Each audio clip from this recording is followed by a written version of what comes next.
The big Saturday night's main event with Andre and Hogan, where Andre pins Hogan. There's twin referees. You're buying the belt.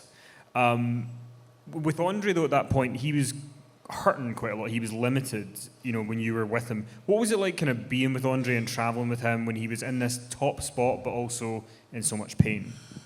Andre was great. It's kind of, and he was really a good guy, and he could be very funny at times. And to put it this way, if Andre liked you, there's about a 98% chance that you're a pretty good guy. If Andre didn't like you, number one, he made you know it, and chances are you're a real dip. And he was right most of the time. What was it like traveling with Andre? Wow. It was just unbelievable. I mean, it's kind of like, because he couldn't get in like a regular car. I mean, even when I can't imagine how going to Japan for Andre was, because everything in Japan is even smaller. But, he was a good guy. But, and I would go out and back then I was young and dumb and partying. But when you party with Andre, you're doomed. Because it was like, drink, boss, drink. It's Andre, it's like, when he wrapped his hand around like a can of beer, you couldn't see the can. That's how big his hand was. And it was like, like a can of beer to him was like a mini can to us, right? And he's like 2 sips and it's give me another one. So, but I mean, he was a very good guy and got along well with him. And but I got to tell my favorite Andre story. So we go to Japan. We all go to Japan. And again, like I said, Japan. Things are even smaller in Japan. And so the deal is we're gonna get to the hotel. We're gonna go to our rooms and freshen up, drop our bags, and meet in the lobby and go get something to eat. So I push the button, and the door opens, and there's Andre. This is, let's go eat, boss. And so I get in, and now the elevator starts down. Well, it's like the elevator stops on almost every other floor. And these little Japanese people keep getting in the elevator. And I'm just telling you folks, where you and I would say, okay, this elevator's full, I'll wait for the next one, not in Japan.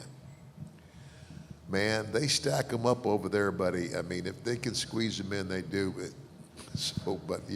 Now, Andre's not, so Andre reaches over and just taps me. And I looked up at him, and he winked at me, okay? Well, the next thing you hear is the loudest, longest fart that you've ever heard in your life. And I remember I'm standing there going, I know he's the giant, but how could any human being possibly have that much air in their body? Because it just kept coming. But I want to tell you what, when that door opened, it was like the Exodus. Those little Japanese people could not get off of that elevator fast enough. And I mean, I am laughing my tail off. And so, elevator shuts. We go down a little bit more. And Andre looks at me and he says, I guess they won't crowd the big man anymore, will they? Just one of those great Andre moments. WrestleMania 4 with you and Randy Savage in the main event, he wins the WWF title. But the Honky Tonk Man has said in interviews that, Randy Savage was supposed to win the Intercontinental title from him, and then you were going to win the WWF title, and that because Honky Tonk Man refused, that kind of scarpered the plans to make you the champion. I'm sure you've heard that he said this. Is that Well, yeah, but here's the deal. And here's the thing. It's kind of like, if you're a businessman, you got to look at it like a businessman. And I know they're trying to make a lot of people happy here. But it was Pat Patterson who came to me and he said, Ted, he says, you know, and he kind of explained the whole thing to me. And I said, look, he said, you know, the bottom thing, what's going to put the most heat on you? You know, and it's like everybody would expect that at the WrestleMania. If you're a fan, it's like, okay, and you're trying to guess what's going to go on. That, you know, that I would somehow screw Hogan for the belt and be the champion. And he says, and even if we did that, here's the thing: you're not going to be the champion very long. He says, because Vince McMahon is marketing his product to a younger audience. He doesn't want his world champion to be a bad guy. So the bad guy's only going to be champion for a little while, and then, and in reality, what happened at WrestleMania 4 is when me and Savage had the last match, and he won. You know, it's like it turned him babyface, it turned him good guy. You know, but now I'm it's like you know, it was Pat Patterson that said this to me. He said, Ted, he says, you know, the whole idea of your character is your arrogance, and you know, like how you bunch of peons, I'm the richest thing alive, and you have no room in my world. He said, how about you just, you know, turn your nose up to the world title and just say, I don't need your stinking belt. I'll create my own. And that's how the idea for the $1 million belt came around. And so I created my own championship, and I went around and defended my own championship all the time. And the rest is history. I did want to ask you, so they never told you at any point you're winning the belt at WrestleMania 4. Did they ever tell you that?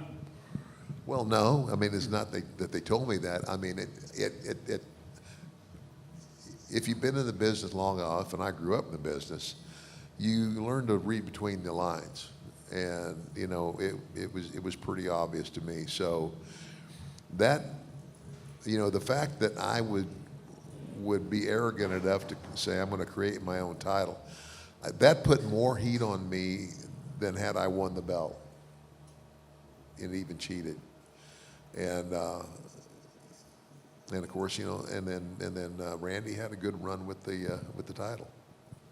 And then you guys go into the first SummerSlam that year in Madison Square Garden, the Mega Powers against the Mega Bucks, and Liz takes off the skirt at the end. Yep. Did Randy Savage agree to that quite easily, or did he have to be talked into that? Not really, but it's like everybody's got a price.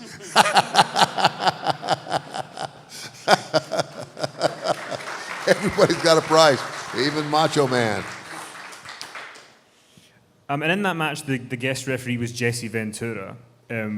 He was always very outspoken on commentary and everything. What was Jesse Ventura like to be around? Sometimes he's okay, and sometimes he's just a real pain in the rear at it. But he's basically a good guy. And you know, I mean, you talk about a legit. This guy, it's like he was a Navy SEAL. He was one of the best, and you know, and I've always respected that. And you know, and again, Jesse's never been afraid to voice his opinion, and a lot of times I thought he was right on, and a lot of times, you know, he didn't. And if I did think he was right, I'd tell him, you know, and we could talk about it. But, you know, he wasn't gonna, you know, well, I'm never going to talk to you again if you don't agree with me. He wasn't that way. And I mean, there's the famous story about Jesse wanted to try and unionize at one point before you got to WWF. Do you think that ever would have happened, or do you think it was? Well, I'll be honest with you. I thought it was a great idea, but I knew that it wouldn't happen because you're not going to get enough guys to stand together long enough for it to happen, because there's always somebody that's, you know, here's my opportunity to get the spot you've got. So I just, you know, the bunch of wrestlers, I didn't, you know, there weren't enough guys that would do that. But I thought it was a pretty good idea. And you know, I mean, look at the Screen Actors Guild. You know, those guys, they're pretty well protected.